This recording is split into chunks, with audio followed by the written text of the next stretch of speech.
What would you say is one of the most important things that you've gained from being able to do this work that really has radically changed it could be your life, your perspective, your meaning making, whatever word you come up with.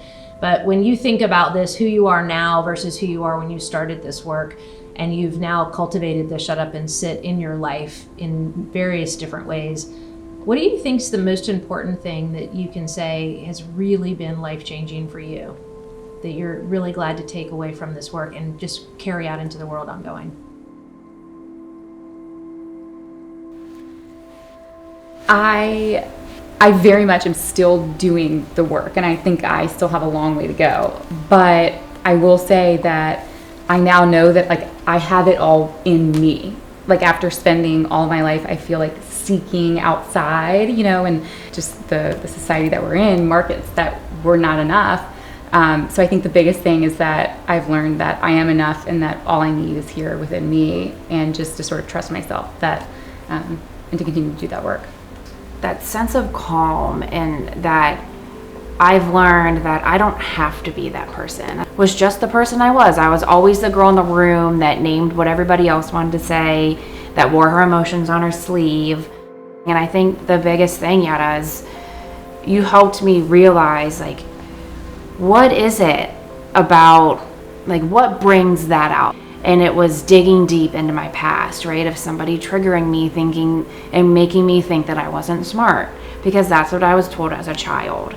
It was that connection for me of knowing hey, you are smart, you are this person, and you've got a bright future. What I can say is no matter what it is, once you put your mind to it, you can get it done. That's what I get out of it. Beside what awesome information is inside there, but just from the whole experience. So I've got 2 really young children, and as we were doing this work, I remember you asking me, what does your morning routine look like? How do you start off your day? And it's complete chaos. From the moment I open my eyes, my kids are in my face, they're turning on my bathtub, and it's just it just puts you in the worst mood, right? Because they're just so crazy. And I remember you asking me that question, and it was almost like this light bulb went off, oh my gosh, why don't I just wake up 10 minutes before them? And so that's what I do now. And I wake up 10, 15, 20 minutes, whatever I can do to get myself pried out of bed. And I grab a cup of coffee and I get some stuff done and I sit down. And that's my mom quiet time before my husband and my kids wake up for me. I feel like I have been able to really notice when my mind just is going off on a spaceship of thoughts and just going down all the wormholes and sending me into a tizzy about things that have never actually happened or might not ever happen. And so being able to say, let's get a grip here, you can take a step back from these thoughts, feelings, anything that's happening in your mind right now, and you can sort of see them, and it doesn't have to be a constant battle, I don't have to be fighting with my mind all the time and what is and isn't happening. I can just take a step back and realize what sorts of thoughts are popping into my mind, but I don't have to attach myself to them. But the small doses, I feel like people want it, when you talk about mindfulness, they want to jump to it and all of a sudden be mindful, but it doesn't work that way, right? They want to do the work to get there.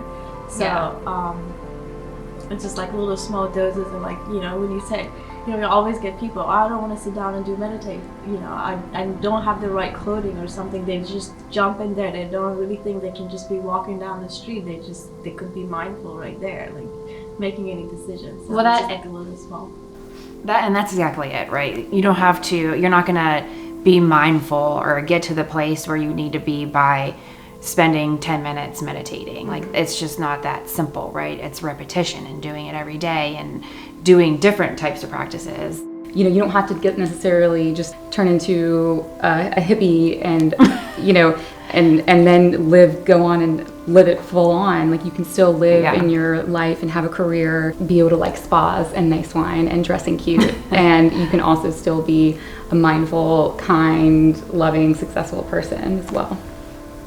With Yetta's work, she's shown us the science behind it. She's shown us the benefits of what we could potentially see. You always said, in between the stimulus and the response lays the power.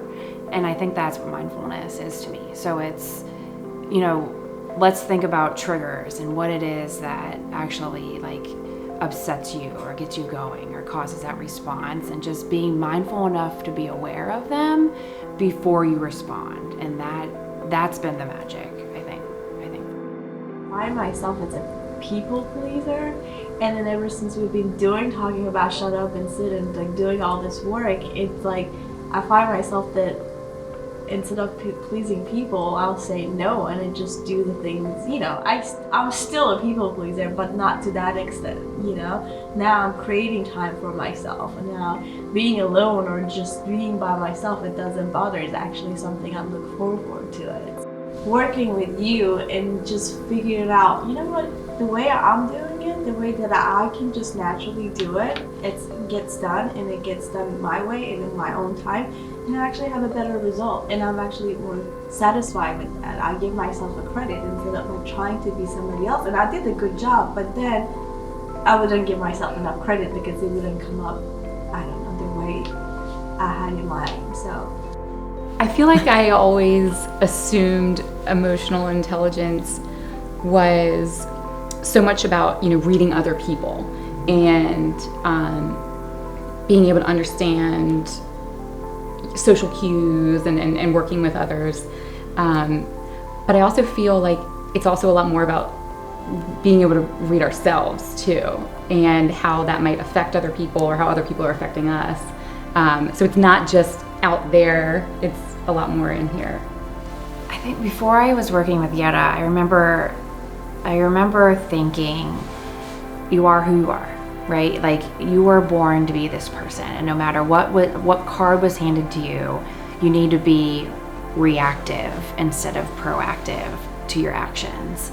And so I think that term emotional intelligence to me means, you know what, like, you don't have to be that person. You are in control of your thoughts.